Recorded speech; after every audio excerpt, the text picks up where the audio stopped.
శ్రీ గణేశాయ నమః, శ్రీ సరస్వత్యై నమః, శ్రీ గురుభ్యో నమః. భక్తులారా, సత్సంగంలో భాగంగా ఇప్పుడు మనం శ్రీమద్ రామాయణం నుండి కొంత భాగం చెప్పుకుందాం.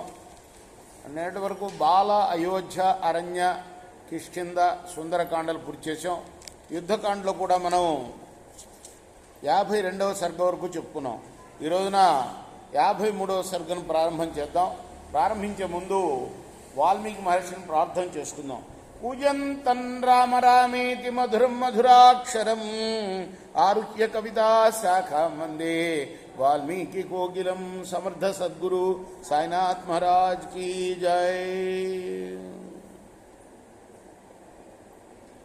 ధూమ్రాక్షం నిహతం దృష్ట్వా రావణో రాక్షసేశ్వరః క్రోధేన మహితావిష్టో నిస్వపన్నురగో యదా దీర్ఘముష్ణం వినిశ్వస్య క్రోధేన కలుషీకృతః అబ్రవీద్ రాక్షసం క్రూరం వజ్రదంష్ట్రం మహాబలం.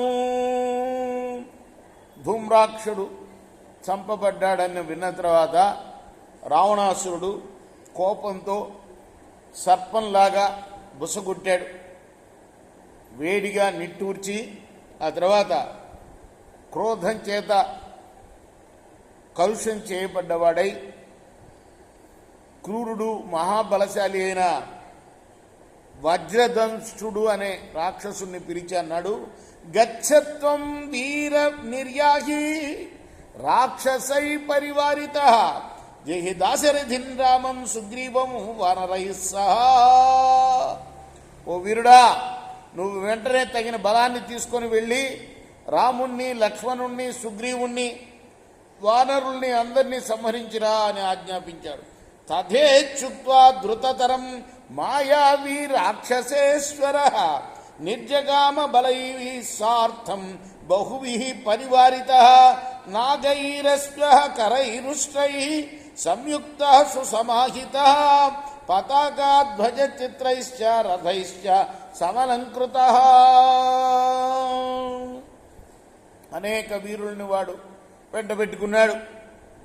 ఏనుగులతోటి, అశ్వాలతోటి, గాడిదలతోటి, ఒంటెలతోటి, పతాకా ధ్వజాలతోటి కూడిన రథాల్ని సమకూర్చుకొని చక్కగా అలంకరించుకొని సావధాన చిత్తంతో జాగరూకుడై అతి శీఘ్రంగా బయలుదేరాడు.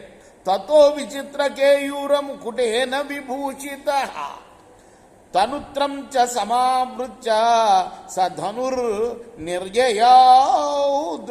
ఆ తర్వాత అతడు విచిత్రములైన బాహుపురులు, కిరీటము అలంకరించుకొని కవచాన్ని ధరించి ధనస్సు చేబూని బయలుదేరాడు.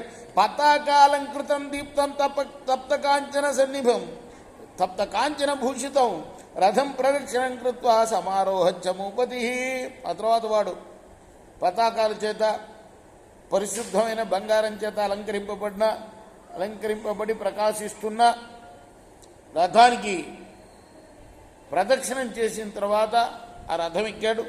యశ్చిభిస్తోమరైశ్చిత్రై శ్లేక్షైశ్చ ముసలైరపి బిందిపాలైశ్చ చాపైశ్చ శక్తిభి పట్టిశైరపి ఖడ్గైశ్చక్రైర్గదాభిశ్చ నిశితైశ్చ పరశ్వధై పదాతయశ్చ నిర్యాంతి వివిధ శస్త్రపాణయః. అనేక ఆయుధాలు ధరించారు సేనంతా కూడాను.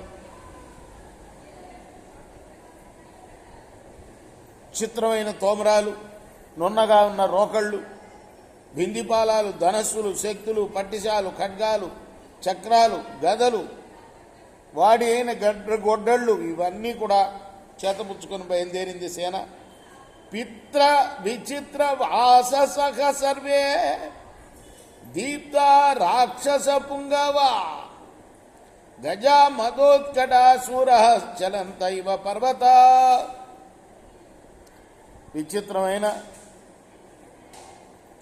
వస్త్రాలు ధరించి ప్రకాశిస్తున్న రాక్షస వీరులు,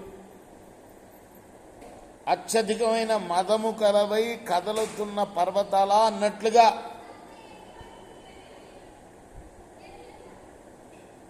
ఏనుగులుతో కూడి బయలుదేరారు ఆ రాక్షస వీరులు. తే యుద్ధ కుశలారూఢ స్తోమరాంకుశ పాణిభి అన్యే లక్షణ సంయుక్త శూరారూఢ మహాబల. తోమరాలు అంకుశాలు ధరించిన యోధులు ఎక్కిన ఆ గజాలు యుద్ధంలో మంచి నేర్పు గల